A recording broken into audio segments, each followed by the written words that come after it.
notre émission, je reçois Alain Andreu. Yorana, Alain. Yorana. Alors, la dernière fois, on t'avait reçu pour la sortie de ton livre Pleine santé, vitalité, immunité, anti-âge et anti-kilo. Peux-tu nous expliquer de quoi parle ton nouvel ouvrage? En fait, c'est pas vraiment mon nouvel ouvrage, c'est même mon premier livre qui a été publié en 2018, pour lequel il n'y avait pas eu de promotion. Je l'avais auto-édité sur Amazon et à ma grande surprise, donc il s'était très bien vendu à plusieurs milliers d'exemplaires. Et donc là, c'est une nouvelle édition qui a été. L'édition alors. Voilà, ça a été repris par les éditions Marco Pieter. J'en ai profité pour revoir entièrement le manuscrit. Et en quoi cet ouvrage peut nous apporter de plus de ce que tu avais déjà édité la première fois? Par rapport à Pleine Santé, on va dire c'est plus une expérience personnelle, un parcours personnel, donc sur l'errance thérapeutique que j'ai eu à subir pendant quelques années avant de découvrir les bienfaits de la médecine fonctionnelle. Et en Polynésie, on parle des maladies telles que l'obésité, la thyroïde. En quoi cet ouvrage peut-il nous aider? Alors il peut aider parce que donc j'explique un petit peu le type d'aliment qui permet de booster la thyroïde. J'explique également ceux qui malheureusement contre la fonction thyroïdienne, comme les métaux lourds par exemple, qu'il vaut mieux éviter. Donc attention aux poissons du large. Donc on explique un petit peu tout ça.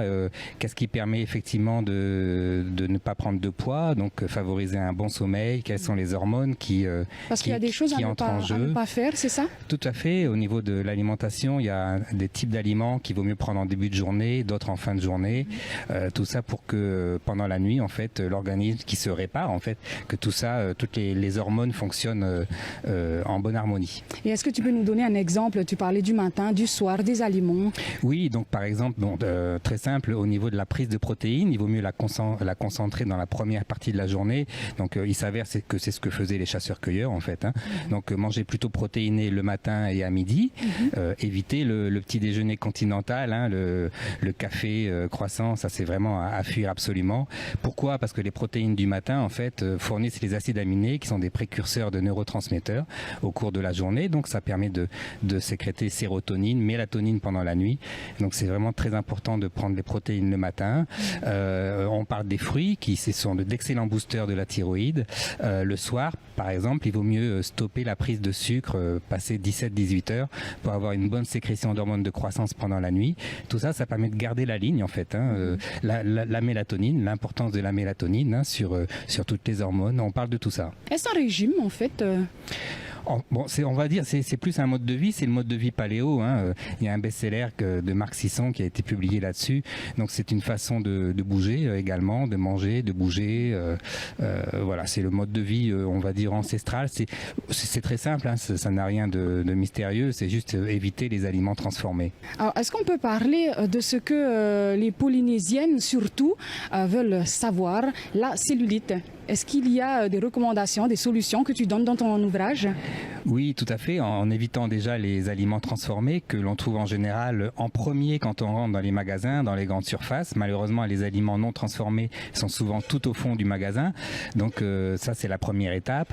Ensuite, en médecine fonctionnelle, donc on s'arrange pour combler les carences. Donc c'est important de vérifier s'il y a notamment en magnésium. Dans un pays chaud comme Tahiti, tout le monde est carencé en magnésium. Donc il faut prendre du magnésium parce que le magnésium est impliqué dans plus de 500 réactions métaboliques dans l'organisme, donc ne serait-ce que prendre du magnésium, c'est une aide.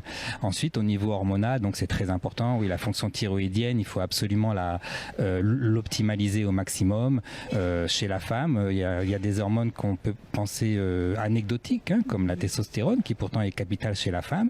Elle est issue de la DHEA chez la femme et c'est une hormone qui est très importante, qui, lorsqu'elle est déficiente, elle provoque beaucoup de cellulite également. Et Alain, comment as-tu mis en place tous ces traitements? Les as-tu testés? Alors ce livre-là, oui, j'ai quasiment tout testé. Les hormones dont je parle, je les ai testés effectivement sur moi-même. Que disent les médecins par rapport à tous les traitements que tu présentes? Malheureusement, c'est très cloisonné, la médecine. Et en fait, mon expérience sur le sujet, c'est que finalement, la médecine est experte dans la maladie et elle est assez ignorante dans la santé. Et donc moi, je travaille surtout sur la santé, sur la prévention. Hein. La médecine fonctionnelle, c'est ça, hein, c'est ce qu'on appelle la médecine des 4 P, c'est une médecine préventive.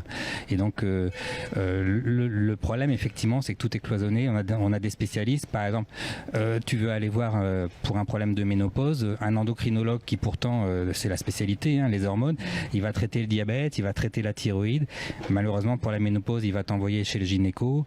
Les surrénales, en général, elles sont pas tellement prises en compte. Hein. Si on fait un burn-out, on va prescrire des antidépresseurs, alors que on va pas regarder le cortisol, la DHEA, qui sont des hormones très importantes, qui sont impliquées dans le burn-out.